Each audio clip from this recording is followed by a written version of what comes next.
경제브리핑 불편한 진실이 여러분의 확실한 두통 치료제가 되어드리겠습니다. 경제 뉴스가 연예 뉴스처럼 쉽게 들리는 그날까지. 경제브리핑 불편한 진실. 경제브리핑 불편한 진실 1월 31일 순서 시작하겠습니다. 짧은 설 연휴가 끝났죠? 그렇습니다. 다들 고향에서 맛있는 거 많이 드시고 잘 올라오셨는지 궁금하네요. 끝나자마자 또 한파네요. 그러니까요. 오늘 아침 출근길 너무나 춥던데 박 PD가 고향에서 올라올 때 뭔가 하나 불편한 진실을 발견하셨다. 오늘 꼭 얘기해야 되겠다 하셨던 게 있으셨어요? 네. 저는 이번 설 연휴가 짧아서 사실 걱정을 굉장히 많이 했어요. 그러니까요. 그 얘기 많이 했잖아요. 몇 예. 시에 내려가야 되는지. 특히 내려가는 날이 사실상 하루였죠. 그러니까요. 그래서 올 설 내려가는 길은 지옥길이 되겠구나 하고 작정을 하고 갔습니다. 근데 이게 웬일이에요? 보통 서울에서 대전이 안 막히면 2시간 정도 걸리거든요. 근데 2시간이 조금 더 걸린 거예요. TV에는 뭐 5시간 뭐 이렇게 나오던데? 그러니까요. 그래서 운이 좋았나 보다. 하지만 올라가는 길은 만만치 않을 거야 라고 했는데 제가 설 당일 오후 8시쯤에 출발을 했거든요. 대전에서. 근데 집에 왔더니 2시간 반밖에 안 걸렸어요. 아니 올라올 때도요? 네. 아니 도대체 무슨 비법이 있었던 거예요? 비법이 없고요. 그냥 왔던 길로 왔을 뿐인데 2시간 반밖에 안 걸렸다. 즉 평소 주말 수준보다 오히려 덜 걸린 거예요. 아니 막 국도나 뭐 이런 데로 해가지고 빠른 길 찾아서 가신 거 아니에요? 고속도로로만 왔습니다. 그런데도 2시간 반밖에 안 걸렸다고? 예, 그래서 저는 이게 국토부에서 뭔가 음모가 있지 않았나. 어떤 음모요? 제가 올라온 날이 한국 역사상 대한민국 정부 수립 이래 가장 많은 차가 이동을 했대요. 500만 대가 이동을 했다는 겁니다. 저도 뉴스에서 본 것 같아요. 예. 근데 저는 차도 막히는 걸 경험을 거의 못했고 500만 대가 과연 올라왔을까 싶기도 하고. 어허. 그래서 해외여행을 너무 많이 가니까 이게 정서상 안 좋을 거 아닙니까? 한국인은 그래도 설과 추석을 잘 지키는 백의의 민족 이런 걸 포장을 해줘야 되는데 일부러 많이 차가 막힌다 이런 식으로 포장을 하지 않았을까. 아하. 아니 근데 저는 뭐 설에 지방에 내려가 보질 못해서 이런 얘기를 드린지 모르겠지만 박 PD가 다녔던 서울 대전간만 그런 거 아니에요? 그 밑에 내려가면 확 막혔던 거 아닐까요? 오히려요. 대전 밑으로는 거의 정체 현상이 없어요. 그래요? 항상 대전, 천안, 안성 이렇게 나들목이 큰 곳이 있는 곳 여기서 막히지 대전 아래쪽은 거의 정체가 없습니다. 그렇군요. 아니 저는 설 연휴 때 TV 뉴스를 보면서 교통정체 얘기 계속 하더라고요. 서울 대전이 5시간 반 걸린다고 하길래 아이고 박 PD 이거 올라오면서 애들한테 얼마나 시달릴까 이렇게 걱정을 했었거든요. 괜한 걱정을 했었네. 그리고 더 웃긴 거는요. 종종 이제 TV를 보잖아요. 그래서 저도 JTBC를 주로 봤었는데 서울 나들목에서 막내 기자들 거기서 뻗치기 하고 있잖아. 그렇죠. 뭐 누구누구 기자 교통 상황 전해주시죠. 그러면 서울 나들목에 있는 누구누구입니다 하면서 원고를 막 읽어요. 교통정체가 심하고요 어쩌고 저쩌고 한데 정작 기자 뒤로 보이는 고속도로를 보면 차들이 쉥쉥 달리고 있어. 막히지 않고. 이거 뭐야. 그러니까 말입니다. 원고는 막힌다고 자기가 읽어놓고서 자기 뒤로는 차들이 쉥쉥 달리고 있는 거야. 그러니까요. 아니 정부에서 발표하는 이 통계 자료가 이렇게 믿지 못하게 되면 어떻게 되는 걸까요? 그래서일까요? 30일 한국도로공사가 부찬 핑계를 또 대놨습니다. 핑계를 내놨군요. 연휴 기간이 평균 교통량이 420만 대였대요. 평균. 지난해보다 약 7% 증가했다고 합니다. 어허. 특히 설 당일은 520만 대를 기록하면서 최고 기록을 세웠다. 설명을 하면서 그럼에도 소통이 원활했던 이유에 대해서 몇 가지를 설명을 하고 있어요. 첫째, 드론이 큰 역할을 했다는 겁니다. 드론? 우리가 연휴 전에 방송을 했었죠. 드론을 띄워서 법규 위반 차량을 단속한다. 아하. 그런데 이 드론 효과가 컸다는 겁니다. 드론 무서워가지고 법규 위반한 차량이 줄었다는 얘기예요? 그렇습니다. 사람들이 드론을 띄운다는 사실을 알았기 때문에 버스 전용 차선이라든지 갓길에 파란불이 아닌 빨간불일 때 안 갔다는 거죠. 어허. 근데 실제로요. 이렇게 차선을 끼어들었다 나왔다 끼어들었다 나왔다 이런 차량들이 차량 정체에 큰 역할을 하는 게 맞긴 맞아요. 이런 차량들이 몇 대가 있으면요 그 뒤로 있는 차들이 굉장히 막힙니다. 이게 유령 정체라고 하거든요. 아하. 이 몇 대가 이 미꾸라지 몇 마리 때문에 뒤에 있는 차량들이 엄청나게 막히는 게 이론적으로 입증이 되긴 했어요. 미꾸라지가 물을 흘린다는 얘기가 실제 있다는 얘기군요. 예, 유령 정체 현상을 가속화하는 거죠. 근데 드론과 저는 실제로 내려갈 때 헬리콥터가 4-5대를 본 것 같아요. 헬리콥터 촬영 장면을. 네. 단속 헬리콥터가. 그렇습니다. 자, 그리고 두 번째 이유. 스마트한 운전자들이 많이 늘어났다. 실제로 스마트폰을 이용한 내비를 이용한 사람들이 설 당일에만 약 200만 명으로 나타났습니다. 아니 500만 대가 이동했다며. 그렇죠. 3분의 1밖에 이용을 안 했는데요? 이분들이 큰 역할을 했다는 겁니다. 참네. 이분들, 그러니까 200만 명이 내비를 이용했기 때문에 이분들은 고속도로, 대한고속도로, 대체국도를 이용했다가 다시 고속도로 들어왔다가 나갔다가 들어왔다가 이분들 덕에 차가 덜 막혔다는 거죠. 자, 그리고 새로운 고속도로를 또 꼽습니다. 대표적인 게 제2 영동 고속도로인데요. 서울과 강원, 원주를 연결하는 이 고속도로가 작년 11월에 개통을 하면서 영동 고속도로, 그러니까 기존 영동 고속도로죠. 교통량이 상당히 분산됐다고 합니다. 이 덕에 영동 고속도로는요. 설 당일 정체 길이가 예전보다 60%나 감소했다고 해요. 오호. 그리고요. 경기 평택시와 세종시를 연결하는 국도 43호 이것도 신설이 돼서 교통량이 매우 분산이 됐다고 하고요. 경북 내륙을 관통하는 상주 영덕 고속도로도 큰 역할을 했다고 합니다. 그렇군요. 자, 그런데 제가 여기서 좀 눈길이 가는 게 하나 있더라고요. 설 연휴 기간 중에 나흘 동안 강원, 수도권, 충청 지역에 최고 14cm의 눈이 왔단 말이죠. 그런데 도로공사가 자화자찬을 합니다. 선제 제설 작업을 해서 큰 교통 혼잡이 발생하지 않았다. 이 기간에 재난 대응 체계를 유지하면서 4,800여 명의 인력 그리고 제설 장비 1,600여 대 이거를 투입을 해서 염화칼슘 2,700여 톤, 소금 15,000톤을 살포했다. 아하. 그런데 그거 아세요? 염화칼륨을 아직도 뿌리고 있다. 이게 요즘은 선진국들은 친환경 제설제를 뿌리고 있는데 우리나라는 아직도 염화칼슘을 2,000톤을 넘게 뿌리고 있다는 겁니다. 그렇군요. 내 차가 왜 녹이 빨리 쓰나 이런 생각 해본 적 없으세요?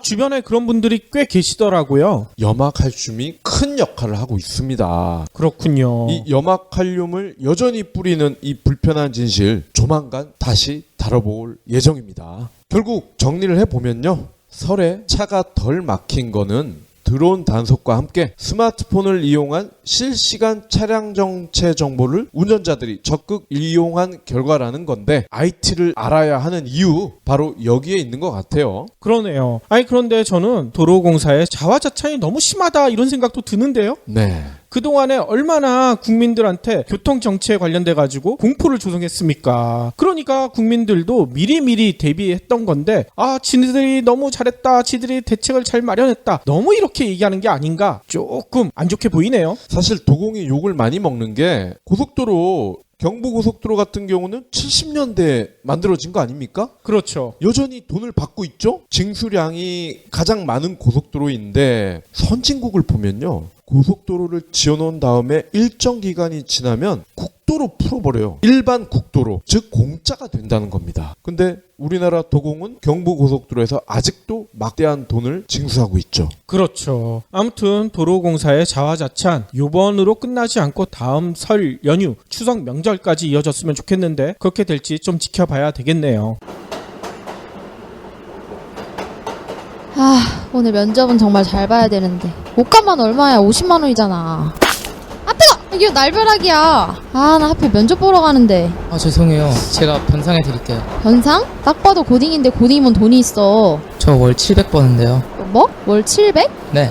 에어백, 명품백, 커터백 아니고 700? 그렇다니까요. 넌 진정한 새나라의 꿈나무구나. 근데 비결이 뭐니? 스마트 포스팅이요. 스마트폰? 아니 스마트 포스팅? 그게 뭐야? 스마트 포스팅은 일반인 누구나 참여할 수 있는 마케팅 플랫폼으로 스마트 포스팅과 함께라면 당신도 인플루언서가 될 수 있습니다. 애플리케이션을 출시했는데 홍보가 어렵거나 영상 광고를 퍼뜨려야 하는데 고민이신 광고주 여러분, 스마트 포스팅 인플루언서들과 최고의 마케팅을 경험해보세요. 쉽고 간편한 앱테크의 시작. 스마트 포스팅.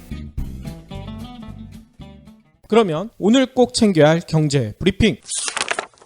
설 연휴 끝나자마자 암울한 소식 여러 가지가 전해지고 있습니다. 2060년경에는 우리나라가 국가 부도 위기에 처할 수도 있다. 이런 내용이 나왔어요. 우리 IMF 때 한번 부도했었잖아요. 그렇죠. 근데 또다시 국가 부도 위기에 처해진다는 얘기인데 세계일보가 보도한 내용인데요. 지난해 8월 국회 예산처가 발표한 2016년에서 2060년 장기 재정 전망 이 보고서를 살펴봤더니만요. 2016년 기준으로 우리나라 GDP 대비 국가 채무 비율이요. 39.5%로 독일이나 이런 선진국 OECD 국가 이런 데에 비하면 위험한 수준이 아니다.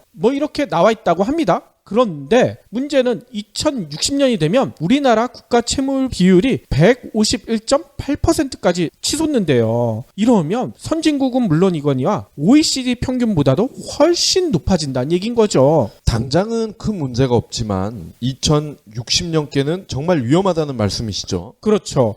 국제 기준으로 통용되는 GDP 대비 통합 재정 수지 이거를 살펴보더라도요. 2016년에는 0.2%밖에 안 된대요. 근데 2021년이 되니까 마이너스로 전환된다는 거예요. 그러더니만 2060년이 되면 어떻게 되느냐? 마이너스 11.5%까지 악화된다고 합니다. 이 얘기는 뭐냐면 경기는 계속 침체되는 속에 한국 경제의 마중물 역할을 해왔던 재정 여력이 다음 정권 후반부에는 고갈될 수도 있다. 이런 뜻이라고 해요. 근데 정부는 큰 걱정 없을 거예요. 왜냐면 담배세, 술 세금 올리면 그만이거든. 그렇죠. 근데 이것도 어디까지나 경기가 뒷받침해야 그거 올리더라도 효과가 있을 텐데 앞으로는 점점 그렇게 걷어들일 세금조차 줄어들 수 있다는 얘기인 거죠. 우리나라 국민 1인당 국가 채무 현재는 얼마인지 아세요? 약 1,300만 원이래요. 네. 그러니까 박 PD뿐만 아니라 박 PD 자녀분들까지 다 태어나자마자 1,300만 원의 빚이 있는 거잖아요. 근데 이 빚이 2060년이면 얼마까지 늘어나는 줄 아세요? 무려 2억 7,500만 원. 요거는 이제 화폐가 아무래도 시간이 가면 가치가 떨어지니까 그런 거 아닌가요? 물론 그런 게 있죠. 그래서 화폐 가치를 2016년으로 환산해 보면 그래도 만만치가 않습니다. 약 5,500만 원이라는 거예요. 현재에 비해 3배가 넘게 증가하는 거죠. 네. 이렇게 국민들의 빚이 늘어나게 되면 어떻게 되겠습니까? 국가마저도 재정 위기에 처해질 수가 있다. 얼마 전에 그리스 사태 같은 일이 우리나라에서도 또 발생할 수가 있다는 얘기인 거죠. 또 금모기 운동 해야 되겠네요? 그러니까요. 근데 금모기 운동으로 우리나라 일반 서민들은 금 다 팔아먹었잖아. 이제는 팔아먹을 금이 없어요. 이를 팔아야 되겠는데 이제? 금리를 빼야 되나요? 더 큰 문제가 있다고 합니다. 이것도 저희 방송을 통해서 여러 번 말씀드렸지만 생산 가능 인구 감소, 생산 가능 인구 감소 속도가요. 총 인구 감소보다 훨씬 빠르게 진행되고 있대요. 총 인구는요. 2014년 기준 5,080만 명이거든요. 근데 2060년이 되면 늘어나는 게 아니라 줄어들어요. 684만 명이 감소해서 4,396만 명 정도가 될 거라고 예측이 되고 있어요. 근데 생산 가능 인구는 어떻게 되느냐? 2016년에는 3,704만 명인데 2060년이 되면 2,187만 명밖에 안 된다는 거예요. 무려 1,517만 명이나 줄어든다는 얘기인 거죠. 앞으로 국가가 부도위기에 처해질 수 있다는 얘기가 진짜 실감나는 조사 결과인 것 같아요. 그래서 국회 예정처는 이런 얘기를 하고 있습니다. 재정 건전성 확보를 위해서 적적인 세입 확충이나 세출 절감 등 정책적 노력뿐만 아니라 우리 재정 여건에 맞는 의무적인 재정 준칙 도입을 검토할 필요가 있다. 이런 얘기를 하고 있다고 해요. 근데 서민들은 아니 이런 거 재정 준칙 필요가 없잖아. 세금 꼬박꼬박 내잖아. 그렇죠. 서민들 중에 세금 제대로 안 내는 분들이 얼마나 있겠습니까? 한 네티즌이 이렇게 하소연을 하네요. 나는 세금 꼬박꼬박 내는데 왜 개인 부채가 늘어나야 되나? 왜 개인 부채란 말을 갖다 붙이는 거냐? 정부가 싸질런 똥 정부가 치워라. 우리나라는 늘 그래왔죠. 대출 금리가 1%포인트 오르면요. 치킨집과 같은 식당이 문을 닫을 가능성이 2배가 높아진다는 분석이 나왔습니다. 또 국내 음식점의 평균 수명이 무려 3년에 불과하다고 하네요.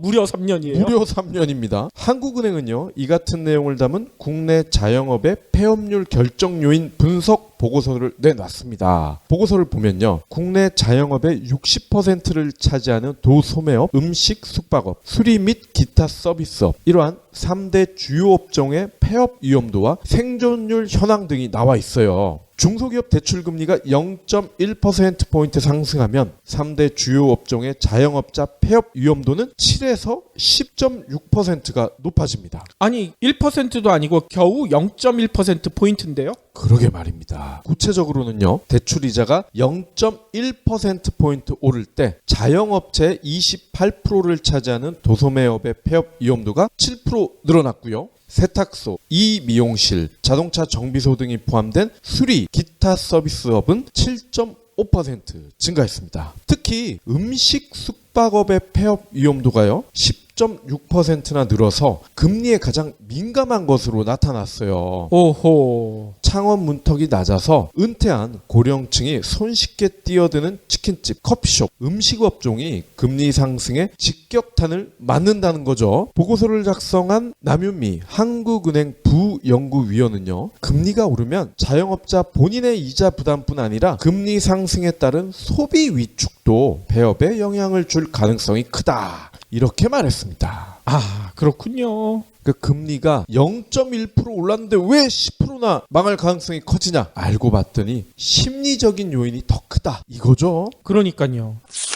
아까 박 PD가 우리나라 재정 상황이 악화되면 술에서도 세금을 올리면 되지 않느냐 이런 얘기를 하셨잖아요. 늘 그래 왔으니까요. 박 PD의 예측을 정확히 나타내는 소식이 하나 전해졌어요. 정부가요, 담배에 붙이는 건강증진세를요, 주류에도 물리는 방안을 신중하게 검토 중이래요. 뭘 신중히 검토해. 대충 검토하면서 바로 시행할 거지. 그러니까요. 이 내용은요, 연합뉴스가 오늘 전했는데요. 형평성 문제를 제기하던 건보료 부과체계를 정부 안대로 소득 중심으로 2018년부터 2024년까지 3단계에 걸쳐 개편하게 되면 연간 재정 손실이 무려 2조 3천억 가량 이렇게 된다고 합니다. 네. 저소득 지역 가입자에게 물리는 이른바 평가소득을 폐지하고요, 재산, 자동차에 부과하던 보험료를 서서히 줄이는 데 따른 결과라고 해요. 이렇게 재정 손실이 발생하게 되니까 복지부는 이걸 어떻게 메울 것이냐, 이거에 대해서 고민에 들어갔다고 하는데, 중장기적으로 소득 파악 개선을 통해서 보험료 부과 기반을 넓히고요, 재정 누수를 방지하는 등 재정 효율화로 대처하겠다, 이런 구상을 밝히고 있다고 합니다. 근데 문제는 현재 담뱃값에 물려 거두고 있는 건강증진 부담금을 더 높이거나 술에도 비슷한 부담금을 부과하는 방안도 내부적으로 논의하고 있다고 해요. 아니, 재정 효율화로 대처하겠다, 이 얘기는 그동안은 재정이 효율적이지 않았다는 거 아니야. 그러니까요. 지들 스스로 자백을 해버렸네.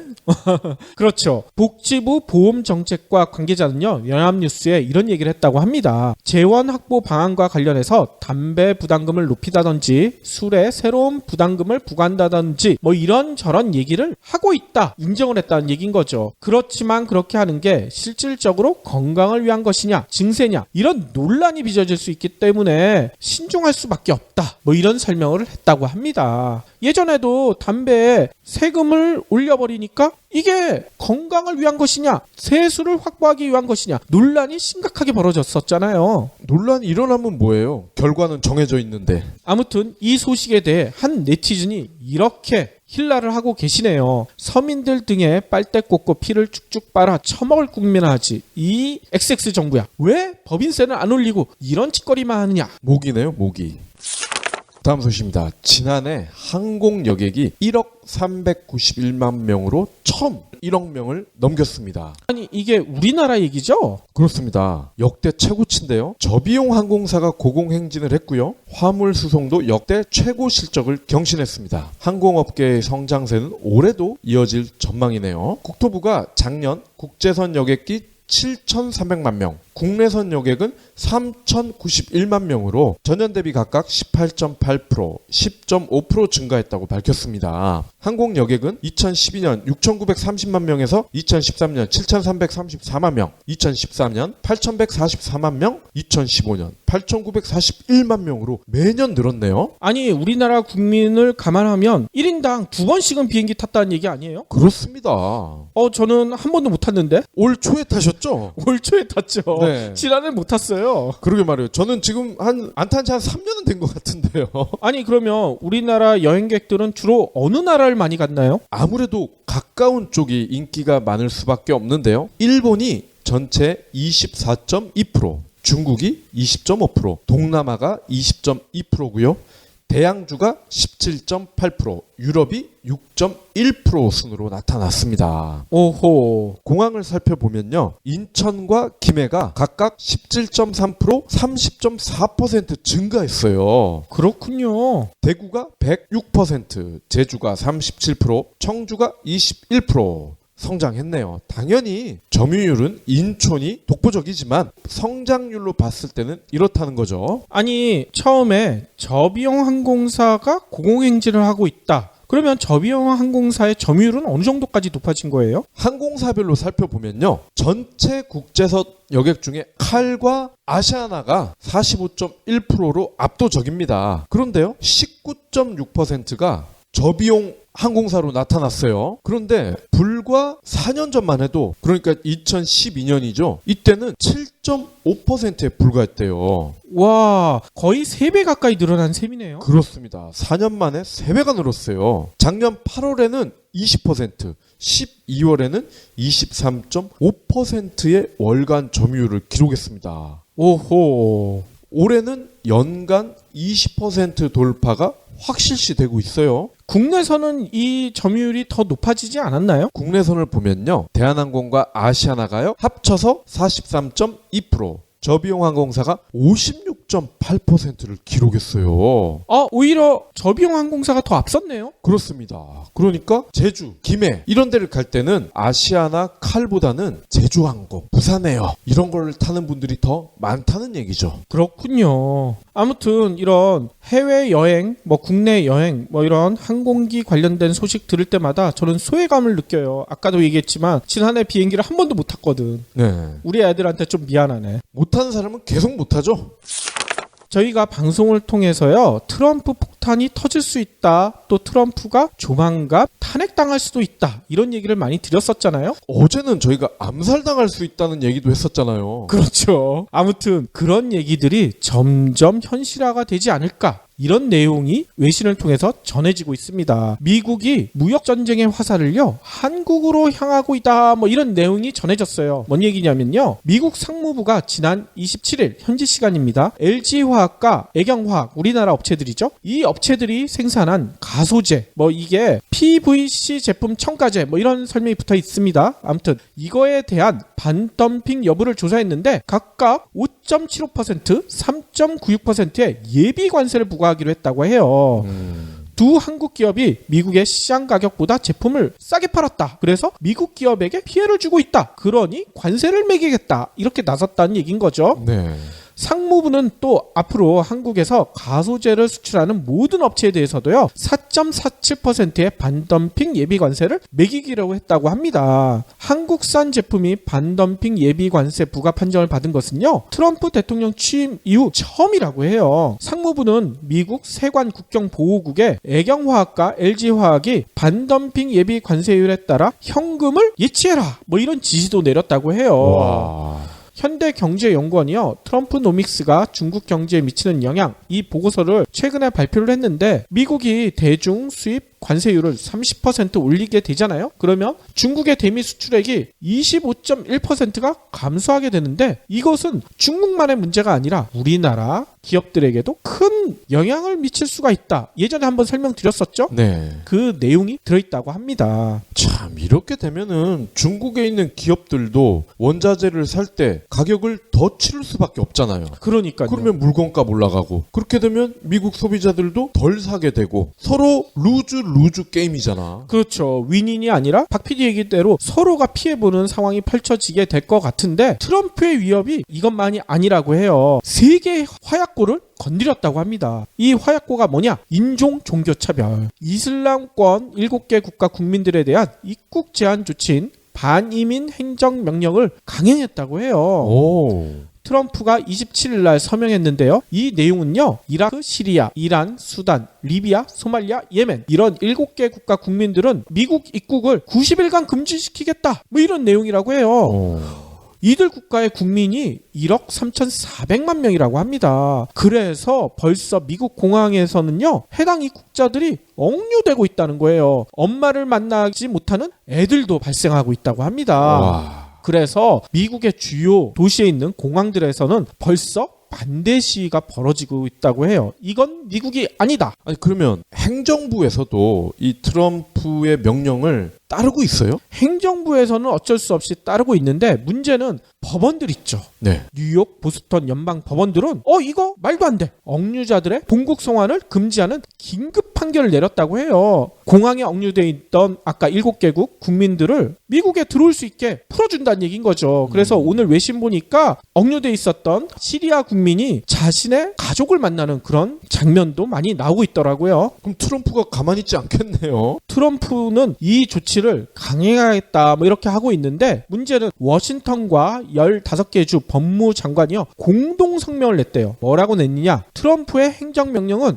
헌법 위반이다. 명백한 위반이죠. 그렇죠. 특히나 미국 외교관들도 집단 반발을 하고 있다고 해요. 제외 공간에 근무하고 있는 미국 외교관들은요 행정명령에 반대하는 연판장을 돌리고 있다는 거예요. 네. 국무부에 정식으로 반대 문서를 제출하는 방안도 검토하고 있다. 이게 오늘 ABC 방송을 통해서 전해졌습니다. 외교관들이 회람하고 있는 반대 메모 초안은요. 이번 행정명령이 비미국적이며 미국 내 테러 공격을 중단시키기 위한 노력을 마비시킬 것이다. 이런 내용을 담고 있대요. 그러니까 트럼프가 전방위적으로 지금 공격을 받고 있는 거죠. 특히 근데 트럼프의 이런 반인종적이고 반종교적인 차별이 세계적으로 그거를 또 지지하는 사람들이 없지 않아 있잖아. 그렇죠. 벌써 이런 사태가 벌어지고 있네요. 캐나다 하면 이런 인종차별이나 종교차별이 거의 없는 나라로 알려져 있었잖아요. 네. 그런데 트럼프의 이런 종교 인종차별이 벌어지자마자 퀘벡시에 있는 한 이슬람 사원에서 괴한들이 총격을 가해가지고 최소 6명의 무슬림이 사망했다고 합니다. 북미 대륙에 잠재됐던 반무슬림 반이민 정서가 총격 테러로 드러날 수도 있다. 이런 우려가 나오고 있다는 거예요. 당분간 이 경불진 애청자분들은 미국이나 캐나다 여행을 자제하셔야 될 것 같아요. 그러니까요. 미국 국민들 사이에서도 이 트럼프의 정책에 대한 비난이 계속 쏟아지고 있고 실제로 저희가 지난번 얘기 드린 대로 트럼프를 탄핵하자 얘기도 곳곳에서 나오고 있다고 해요. 그러니까 트럼프가 얼마나 대통령직을 버틸 수가 있을지 이것도 의문이고요. 여기서 한 가지 저희가 짚고 싶은 것은 대통령 하나 잘못 뽑으면 어떻게 되는지 우리나라가 실감하고 있잖아요. 미국도 체감하고 있는 것 같아요. 앞으로 벌어질 대선 그렇기 때문에 더욱더 잘 뽑아야 되겠죠. 저희는 수업료를 톡톡히 냈잖아요. 박 팀장 이번에 우리 새로 나온 제품 있지? 이거 홍보 좀 하게 광고 모델 좀 빨리 알아봐. 오, 연예인 광고 하시게요? 아니 우리 경쟁사도 연예인 광고에서 대박 났잖아. 박 팀장은 아는 연예인 하나 없어? 빨리 좀 찾아봐. 부장님 찾아보니까 파인드스타라는 데가 있네요. 우리 회사에 맞는 모델을 빅데이터로 소개해준대요. 파인드스타? 그럼 진짜 스타도 찾아줘? 광고주분들 제품 홍보 제대로 하고 싶으시죠? 그런데 모델을 쓰고 싶은데 연예인은 비쌀 것 같다고요. 광고 계약서는 써본 적도 없다고요? 촬영은 어디서 하는지도 모르시고요. 걱정 마세요. 파인드스타가 있잖아요. 같은 모델, 다른 가격, 스타를 찾아드립니다. 파인드스타, 검색창에 파인드스타를 입력하세요. 그러면 오늘의 섹션 시작할 텐데요. 오늘은요, 저희가 특별한 걸 준비를 했습니다. 앞으로 30년 후의 미래, 2047년인데 2047년이 되면 어떤 현실이 펼쳐질까요? 우주에 여행 가고 그러지 않을까요? 뭐 그런 일도 벌어지게 되겠고, 머스크가 얘기한 대로 화성 이주가 본격화될 수도 있을 것 같고, 네. 지난해 무한도전 있죠. 무한도전의 릴레이2에서는요, 2046년에 어떤 모습이 펼쳐질까, 이런 내용을 방송을 했었거든요. 이때 뭐가 나왔냐면 2046년에도 유재석이나 하하나 정준하나 박명수 이런 친구들이 계속 무한도전을 하고 있다, 뭐 이런 상상을 해서 커다란 웃음을 줬었거든요. 네.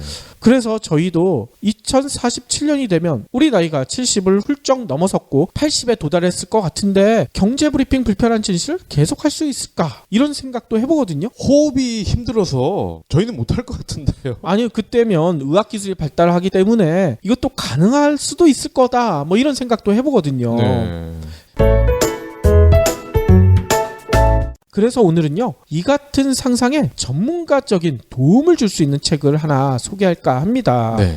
저희가 얼마 전부터 광고도 하고 있는 책인데요. 청림 출판의 인에비터블. 이 책에서는요, 30년 후에 당신은 자동차를 갖고 있지 않다, 이런 충격적인 주장을 해요. 갖고 있지 않다고요? 이게 뭔 얘기냐면, 차를 신문을 구독하듯이, 경제브리핑 불편한 진실을 구독하듯이 자동차까지도 구독한다는 설명인 겁니다.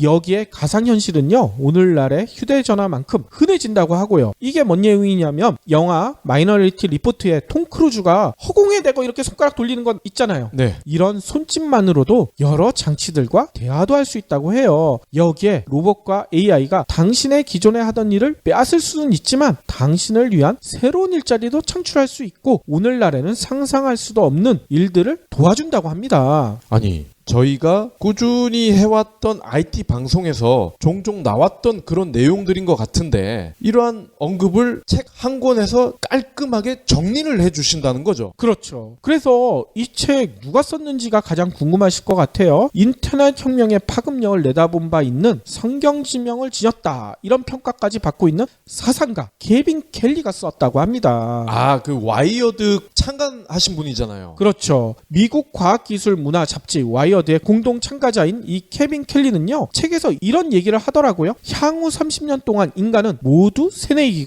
초보자다, 이런 단언을 해요.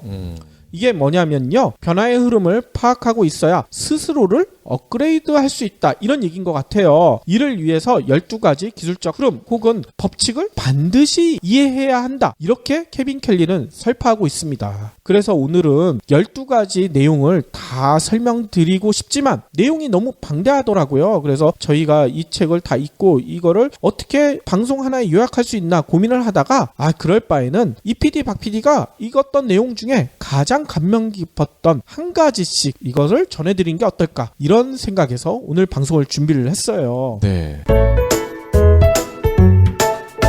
그러면 일단 제가 봤던 내용 중에 가장 눈길을 끌었던 2장의 제목이요, 인지화하다거든요. 인지화하다. 네, 이 인지화에 대해서 짧게 설명을 드리려고 합니다. AI 기술이 나날이 발전을 한다. 그렇다면은 오늘 태어난 아기가 어른이 될 쯤에는 병원을 갈 필요가 없다고 저자는 주장을 합니다. 그러면 어떻게 진단을 받아요? 왜냐? AI가 의사 역할을 한다 이거죠. 아하. 예를 들어서요, 우리 집에 있는 TV가 될 수도 있고 스마트폰이 될 수도 있고 태블릿 PC가 될 수도 있는데, 여기에 환자가 등장을 하겠죠? 내가 내 스마트폰을 비춥니다. 그러면 이 스마트폰이 하라는 대로 하면 돼. 어허. 눈을 떠보세요. 심장 박동을 체크해 보세요. 혈압을, 맥박을 재보세요. 물론 요때는 USB 장치 같은 걸로 이렇게 연결을 해서 심장 박동, 맥박, 이산화탄소 농도 이런 거를 측정을 할 수가 있겠죠. 그리고 심전도까지 전송이 될 겁니다. 아하. 그러면 AI가 이 데이터를 무선을 통해서 전달을 받죠. 그러면 AI가 빅데이터와 그간의 진단 노하우를 총동원을 해서 최종적으로 진단을 내린다는 겁니다. 그렇군요. 그러니까 병원 갈 이유가 없죠. 만약에 진단을 했을 때 이거 와서 치료 받아야 됩니다.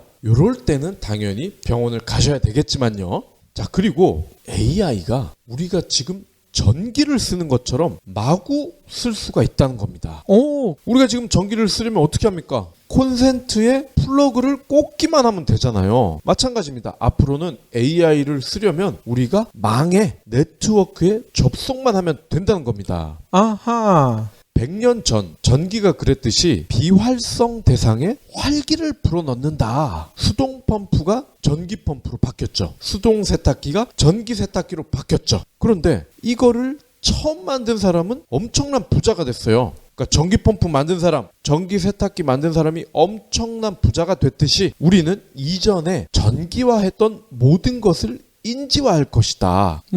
그렇군요. 그러니까 전기 펌프, 전기 세탁기, 이게 이제는 AI 펌프, AI 세탁기로 변신할 수밖에 없다는 얘기입니다. 앞으로 나올 기업 1만 개, 10만 개 사업 계획을 케빈 켈리는 예측을 할 수 있대요. 뭐냐? AI를 덧붙이는 그런 사업이라는 겁니다. 아, 거의 모든 새로운 사업이 AI와 관련이 있다. 이 얘기군요. 그렇습니다. 전기가 나오면서 모든 기계가 수동에서 전기화로 됐듯이 이제는 모든 기계가 AI화 된다는 겁니다. 아니, 그렇게 되면 앞으로 저희 경제브리핑 불편한 진실도 저희 대신에 AI가 하는 거 아닐까요? 그럴 수 있는데요. 근데 중요한 거는 AI가 극단적으로는 현재 인간이 하는 일의 90% 이상을 차지할 수 있다고도 봅니다. 하지만 인간만 할 수 있는 그 10% 이게 여전히 유효하다는 거죠. 아하. 그런데 아마도 이렇게 방송을 한다든지 그리고 의사가 사람을 수술을 한다든지 이런 거는 인간이 계속 하지 않을까 이렇게 보는 거죠.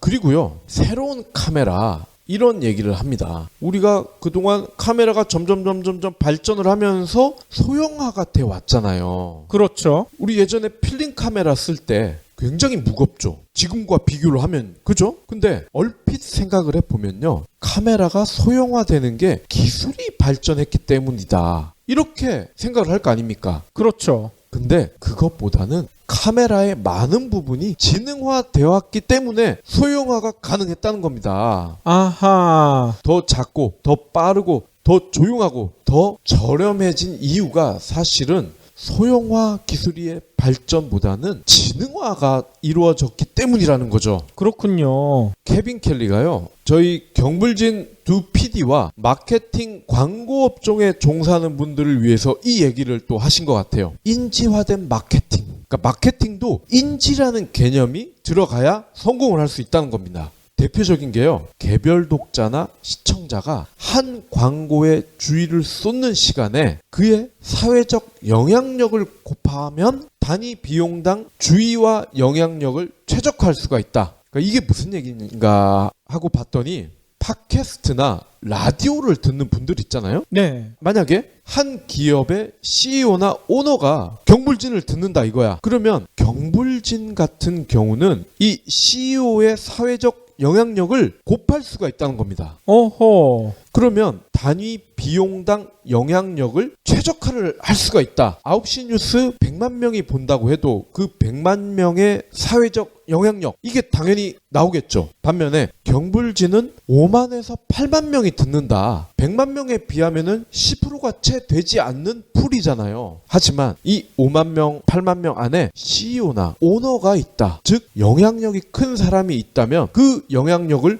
곱했을 때 인지화된 마케팅 측면에서는 100만 명 못지않는 영향력을 발휘할 수 있다는 거고요. 이러한 계산을 일일이 사람이 하지 않는다는 겁니다. AI가 한다는 건데 그 규모가 수백만 명에 달한다고 해요. 그렇군요. 그러니까 경제브리핑이 영향력이 있는 이유가 제드래곤이 듣고 있잖아요. 그렇죠. 그리고 케빈 켈리가 2002년에 실제로 구글의 창업자죠, 레리 페이지를 인터뷰를 했을 때 이 레리 페이지가 이런 얘기를 했다고 합니다. 2002년이니까 약 15년 전이죠. 우린 AI를 만들고 있어요.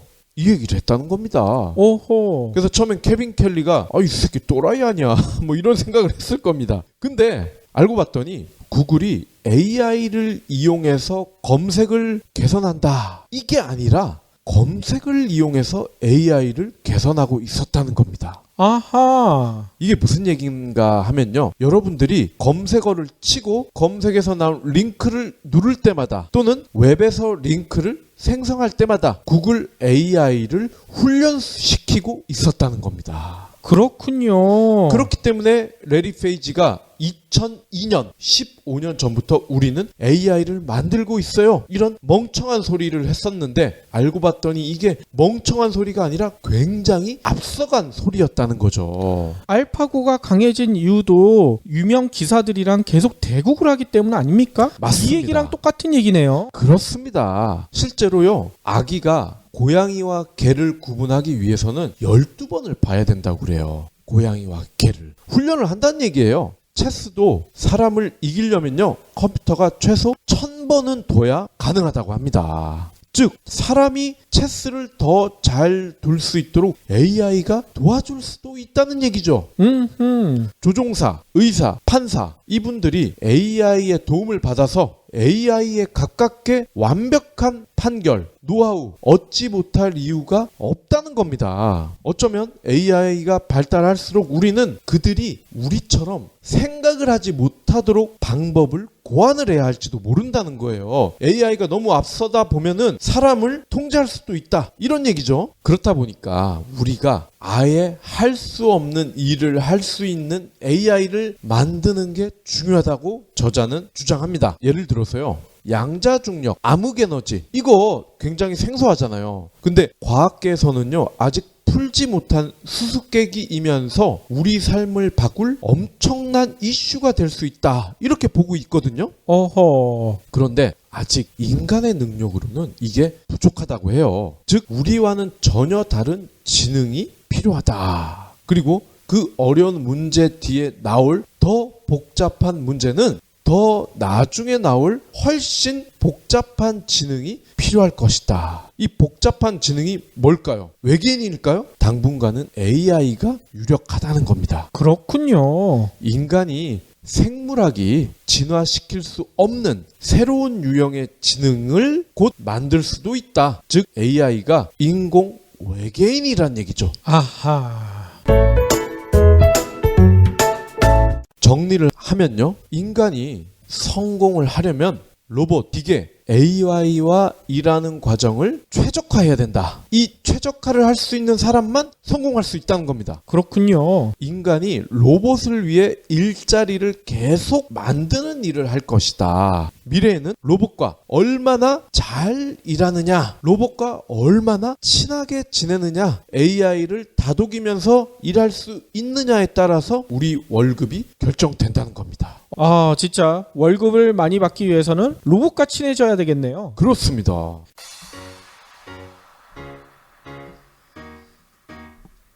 박 PD는 북유럽 좋아하시죠? 당연하죠. 복지 천국이잖아요. 거기다가 북유럽 디자인, 핀란드 교육, 슬로우 라이프, 이민 가고 싶다니까. 그렇죠. 그런데 북유럽 비즈니스에 대해서는 얼마나 아세요? 그러고 보니까 그렇게 좋은 사회를 만들려면 돈이 많이 필요할 텐데 어디서 그렇게 돈을 벌었는지는 모르겠네요. 그러니까요. 우리가 북유럽 삶을 동경하지만 의외로 그 속은 잘 모르는 것 같아요. 분명히 사회 민주주의를 채택한 나라인데 어떻게 자본주의 나라보다 더 살기 좋은 나라가 됐을까요? 박 PD의 그런 질문에 답을 해줄 수 있는 책이 최근에 나왔거든요. 북유럽에서 그들의 경쟁력을 찾아주는 책이라고 해요. 그 책이 뭐죠? 질러야겠는데? 경쟁하지 않는 비즈니스를 만나다. 북유럽 비즈니스 산책. 도서 출판 한비비즈. 제가 이네비터블에서 가장 감명 깊게 읽었던 부분은요 9장이거든요. 9장은 상호작용하다 뭐 이런 내용이 들어있어요. 일단 저자의 친구 5살짜리 딸아이가 등장을 해요. 이 집에는 아예 TV가 없다고 해요. 우리 주변에서도 TV 없는 분들이 의외로 많죠. TV가 없는 대신에 대부분 집에는 컴퓨터나 태블릿 이런 걸로 영상을 보게 되죠. 저도 TV가 없어요. 그렇죠. 따라서 이 딸아이는요, TV가 있는 다른 집을 방문했었을 때 이런 소리를 한대요. 마우스가 어디 있어요? 이렇게 물어본다는 거예요. 미키마우스? 미키 마우스 말고 진짜 마우스. 왜냐하면 자신의 집에는 컴퓨터로 TV를 보니까 마우스가 당연히 있어야 될 것 같은데 이 리모컨만 주어지니까 마우스가 어디 있느냐 이렇게 물어본다는 거죠. 또 걷기 전부터 아이패드와 놀았던 한 아이는 아빠가 인화해온 사진을 보고 놀라운 행동을 했다고 합니다. 어떤 행동을 했느냐? 사진에 대고 두 손가락을 벌리고 있대. 그쵸. 왜냐면 확대하려고 시도를 한 거예요. 근데 몇 번을 시도해도 당연히 되지 않죠. 이게 종이 사진이니까. 그러니까 아빠한테 짜증을 내면서 이런 소리를 했대요. 이 사진 고장났어. 저희 애들도 그래요. 맞습니다. 케빈 켈리는 이런 상황을 보고 이렇게 설명을 합니다. IT에 익숙해진 사람들은 상호작용을 하지 않으면 고장난 것으로 인식한다. 이런 아이들이 성인이 되는 30년 후에는 어떤 일이 벌어질까요? 켈리는요, VR이 고장나지 않았다는 것을 확인하는 상호작용을 맡게 될 것이다. 이렇게 내다보고 있다고 해요. 그런데 상호작용을 하려면 가상현실 속에서도 스스로를 증명해야 되잖아요. 네. 근데 어떻게 해야 될까요? 켈리는 놀라운 주장을 해요. 당신의 몸이 당신의 비밀번호가 된다. 켈리는 이렇게 얘기를 합니다. 당신에게 딸린 모든 화면은 당신의 움직임을 포착하고 당신의 시선을 따라가고 당신의 감정을 해독하고 당신을 에워쌀 것이다. 이 모든 것은 상호작용으로 이루어진다. 따라서 생물 계측학이 발달할 것이다. 이 분야가 뭐냐? 당신의 몸을 추적하는 과학이다. 독특한 당신의 심장 박동과 걸음걸이를 기억할 것이다. 자판을 두드리는 독특한 리듬을 기억할 것이다. 또 당신의 목소리도 기억해둔다. 이렇게 설명을 해요. 이게 뭐냐? 이런 것들, 진짜 자판을 두들기는 독특한 리듬도 당신의 비밀번호가 될 수가 있다는 얘기인 거죠. 가족만 알 수 있는 특정인의 특징, 이거를 VR이 다 알게 된다는 거군요. 그렇죠. 심지어는 이런 얘기도 합니다. 어떤 단어를 자주 쓸까? 또 의자에 앉을 때는 어떻게 앉을까? 눈은 얼마마다 자주 깜빡일까? 이런 것들도 심지어는 비밀번호가 될 수 있다고 켈리는 주장을 합니다. 그러면 제가 쓰는 VR은 아재 개그를 많이 하면 저인 줄 알겠군요. 그렇죠. 그런데 이런 것들이 각각 비밀번호로 쓰이는 게 아니라 이런 사항들을 결합해서 쓴다는 거예요. 그렇게 되면 거의 위조가 불가능한 메타 패턴이 된다. 뭐 이런 얘기인 거죠. 그렇겠네요. 켈리는 이런 얘기를 해요. VR이 활용하는 모든 도구는 당신을 다른 세계로 보내고 당신이 거기 있다고 믿게 할 수 있으려면 당신의 움직임을 포착하고 당신의 시선을 따라가고 당신의 감정을 해독하고 가능한 한 많이 당신을 에워쌀 필요가 있다. 이 모든 상호작용은 당신만의 독특한 양상을 띠게 될 것이고 따라서 당신임을 증명할 수 있게 될 것이다. 이렇게 설명을 해요. 근데 이 내용을 읽다가 저는 좀 무섭다는 생각이 들더라고요. 어찌 보면 이 상호작용이란 명목하에 나의 일거수일투족뿐만 아니라 생체 신호까지 누군가가 파악한다는 얘기잖아요. 그렇죠. 하지만 켈리가 그리는 30년 후의 미래는 매우 낙관적입니다. 이런 기술들이 악용되는 게 아니라 더 나은 미래를 만들 것이다. 뭐 이런 주장인 거예요. AR, VR 뭐 이런 30년 동안 등장하는 기술이 우리가 일하고 놀고 배우고 구매하고 서로 소통하는 모든 방식을 바꿀 것이고 궁극적으로는 모든 사람과 모든 기기가 연결돼 하나의 세계적인 매트릭스를 구성할 것이다. 이런 주장을 내놔요. 네. 따라서 켈리는 마지막으로 이런 얘기도 합니다. 인류 역사를 통틀어서 지금 이 순간보다 시작하기에 더 좋은 때는 없다. 더 많은 기회, 더 많이 열린 문, 더 낮은 문턱 앞에 세계가 서 있다는 이야기입니다. 하지만 이런 장밋빛 미래가 누구에게나 오는 것은 당연히 아니겠죠? 네. 저희가 소개한 것 이외에 나머지 10가지, 저희가 12가지 중에 2가지만 소개했잖아요. 현재는 읽지만 미래는 화면을 본다. 나를 나답게 만들기 위해 걸러낸다. 오늘과 다른 새로운 미래를 시작하다. 뭐 이런 나머지 내용들도 많은 통찰력을 담고 있습니다. 따라서 켈리가 얘기한 것처럼 새내기의 겸손한 마음으로 다가오는 30년을 준비하기 위해 이 책을 꼭 읽어보시길 권해드립니다. 이 책을 보면서 저는 더 나은 미래는 아직 오지 않았다. 이게 가슴에 확 와닿더라고요. 그렇죠. 이 얘기는 우리가 현재 어떻게 소통하고 느끼고 공감하느냐에 따라서 지금까지 없었던 영광, 성공을 나 스스로 만들 수도 있다는 거잖아요. 그렇죠. 저희도 더 나은 미래는 아직 오지 않았겠죠? 그렇기 때문에 지금 당장 시작을 해야 되겠죠?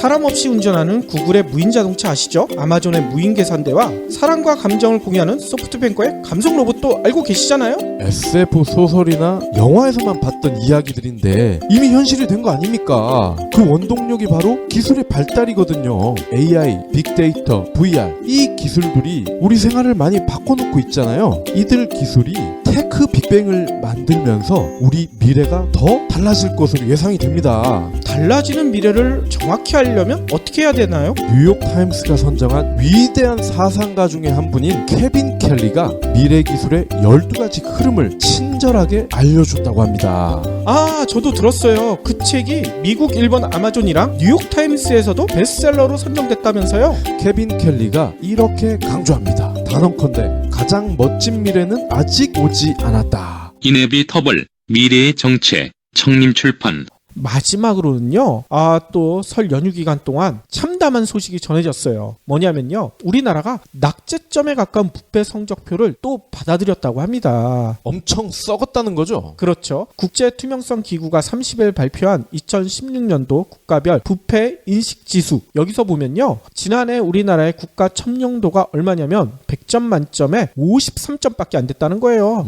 이거 F잖아, F. 순위를 따져봐도요, 세계 176개국 중 52위밖에 안 된대요. 52위가 어디보다도 미친 줄 아세요? 아프리카에 있는 루안다보다도 미치래요. 오, 루안다 호텔. 루안다는 내전까지 겪었던 나라 아니에요? 네. 그 나라보다도 우리나라가 2단계나 뒤에 있다고 합니다. 특히 이 수치는요, 전년보다도 무려 15단계나 떨어졌다고 해요. 1995년부터 조사를 시작을 했거든요. 그 이래 가장 큰 폭의 추락이자 가장 낮은 수치라고 합니다. 특히 이 수치에서 우리나라 청렴도 있죠. OECD 35개국 중 우리나라가 몇인가 봤더니만 29위래요. 한국보다 뒤처진 나라는요, 멕시코 등 6개국밖에 없다는 거죠. 그래도 35등일 줄 알았는데 29등이네요. 그러니까요. 작년 기준이잖아요. 그렇죠. 작년에 엄청난 사건이 있었잖아요. 박근혜 최순실 국정농단. 이것 때문에 바닥으로 떨어진 거 아니에요? 이 성적표가 박근혜 최순실 사태가 벌어지기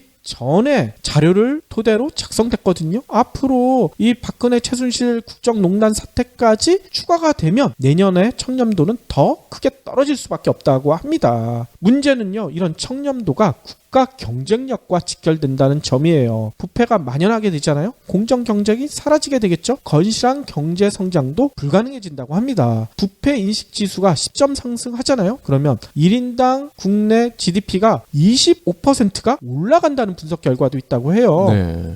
실제로 이번 조사에서 최상위권을 차지한 나라 어딘가 봤더니 덴마크, 핀란드, 스웨덴, 스위스 이런 나라들 1인당 국민소득 보세요. 세계 최상위권이잖아요.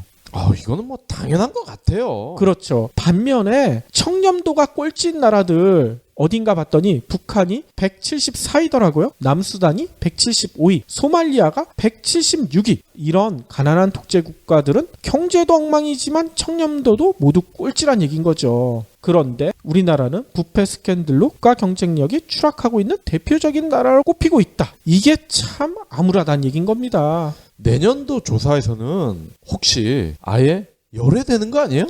그럴지도 모르겠어요. 아니 이렇게 특정인이 국정농단을 하는 건 국가로 볼 수 없다 이러면서 아예 탈락될 것 같은데? 그럴지도 모르겠죠. 예전에 노무현 대통령 시절에 이런 얘기가 많았죠. 원칙과 도덕성이 반매겨주냐? 보수 언론들이 이렇게 얘기했잖아요. 네. 이렇게 비아냥을 냈잖아요. 이번 조사가 뭘 드러냅니까? 노 대통령이 그렇게 강조했던 원칙과 도덕이 밥을 먹여준다는 얘기 아닙니까? 깨끗함, 청렴함은 최고의 스펙이죠. 그러니까요. 다가오는 대선이 얼마나 중요한지 이 자료를 보고도 다시 한번 깨달아야 될 것 같아요. 우리가 지금 부패 얘기로 마무리를 하고 있는데 배가 고파요. 뷔페나 먹으러 갈까요? 아, 또 저놈의 아재 개그는 끊이질 않네요. 아마 30년 후에도 케빈 켈리의 주장처럼 AI가 아재 개그를 해도 박 PD는 끊이질 않을 것 같아요. 더 진부해야죠.